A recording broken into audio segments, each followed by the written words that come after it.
I'm back, everybody. Moving is over, so we are back on our regular scheduled. What would I call this?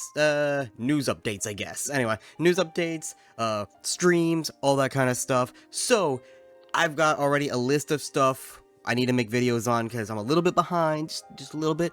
But today we're gonna be talking about Project Epoch. Let's switch over to here real quick. So, talking quality, and they basically just go over a couple of things from the beta, the last beta, beta 3, and then they end it with their next steps, which according to all this, it's basically that they found a lot, and I felt it too, a lot of issues in the last beta, more so than the other two betas, because I remember beta 1, there wasn't really like a lot of bugs. There were bugs. I did see bugs, but they were not really a lot. Beta 2, again, I saw a few, but I didn't really feel it, and it was more of a numbers game, if anything, like, oh, the mana needs to be tuned, hunter pets need to be tuned, and stuff like that. But Beta 3, I found a lot of bugs, like, to the point that I was feeling it.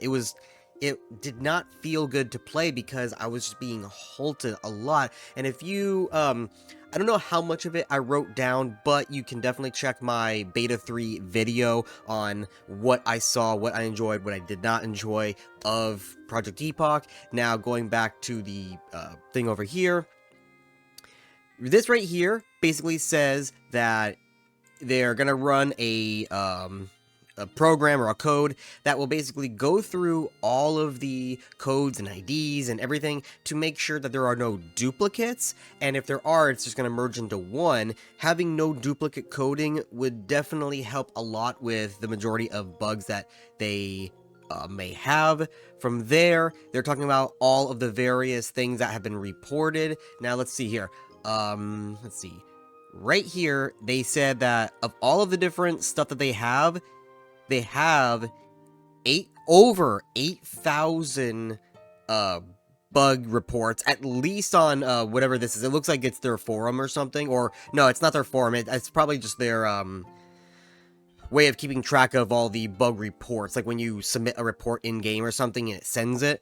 And it says right there, like, it's a generic bug, so it's not a specific type of bug, it's a generic, not confirmed. Not confirmed, that means, that probably means, like, they have to confirm that it is a legitimate bug, like, by replicating it or duplicating it and saying, okay, yeah, it's a bug. And then you see down there, that one says, it's a duplicate, which means somebody else already reported it. So from there, they also said, I'm sorry, I just ate some kind of, having a little acid reflux right now. They, went through and they tried to get rid of all of the duplicates, but it still left a lot of bugs left that they have to go through. Their QA team is still working on a lot of it, and they need more people for their QA team. So they say right here, they opened up applications for the 19th of May, and it will be closed on the 23rd of May, so it's already passed by the time this video comes out, but still, like, they were looking for more people because they don't have enough to test out and try to help fix, or find and fix all these bugs.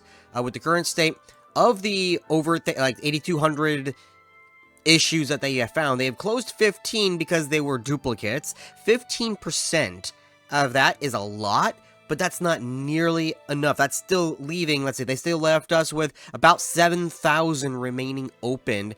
Of those, only 152 are confirmed and waiting testing or developer feedback or something like that. So the other 6,800 issues, they still have that much more to go, which is going to lead to the title of this video.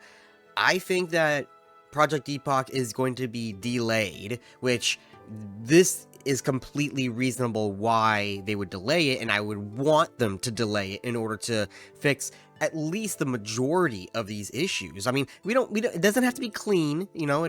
I do not expect perfection, right? I do not expect perfection. All of the bugs gone, no. But at least half or most, like 75%.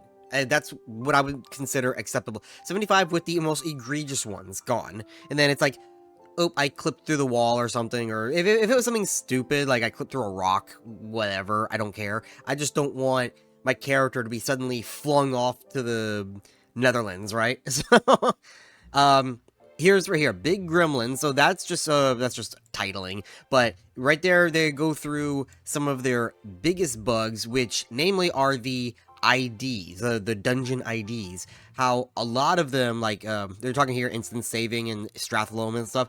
A lot of them were having issues with instance IDs that you would die, try to come back, but as you come back, as you run back to your body, the instance ID suddenly changed, and now it's like you're not part of this group's ID, therefore it's gonna kick you out. It's like, wait a minute, but I've been in the group the whole time. So that's one of the biggest bugs, and it's a game halter. That's the kind of stuff I want them to fix. I don't care about clipping, unless you're clipping through the floor, then that's an issue, but you know what I mean. Anyway, so that's one of them. They said there's a lot of issues with latency, fatigue, and all that kind of stuff in different areas of the world that they have to fix. Let's see, pooling was, I actually did not read this one. I read through these, but I think I skipped this one. Pooling is responsible for keeping groups of objects together, most commonly used for creature spawns, nodes, chest respawns. We've received hundreds of reports that are now related to this one aspect to the core, with it simply not restocking them over time. Okay, so that's what led to a lot of fewer chest spawns and node respawns, that it was just something was happening that they were just not respawning after being looted. I don't think I saw that. I thought I saw chests fairly frequently, but that's not to say it didn't happen. So there's that. And then next steps. To put it simply, it isn't cooked. You know it isn't. We know it isn't. And we do not want to skimp on the quality or push it to a point of burnout to try to rush something. So that's basically saying that they are going to be working on this, like, they're not going to rush, but they are going to be working on it diligently, and that it will release when it's ready. So they did not give us a date or a time frame. Originally, I believe, I think they had a date in mind, I just don't remember because it's been a while, but I think it was stated originally for Q3, like after summer in the fall, that it would have released. I think they're going to have to push that back, and most likely, just like Beta 2, they might have a 0.5 beta, so a 3.5 beta. So that's what I'm thinking they're going to do. That's not confirmed, because with so many of these bugs, they're probably going to fix a majority of them and say, hey guys, come back in, see if these bugs are fixed, and if you find new ones that happen to pop up, let us know. So that's what I'm thinking they're going to do, just because of how much of this they have. So I definitely see that coming.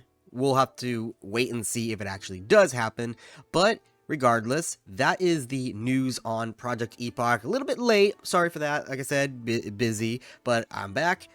We're going to it, and I've got a few more videos that I have to make and bring to you. So I will see you next time.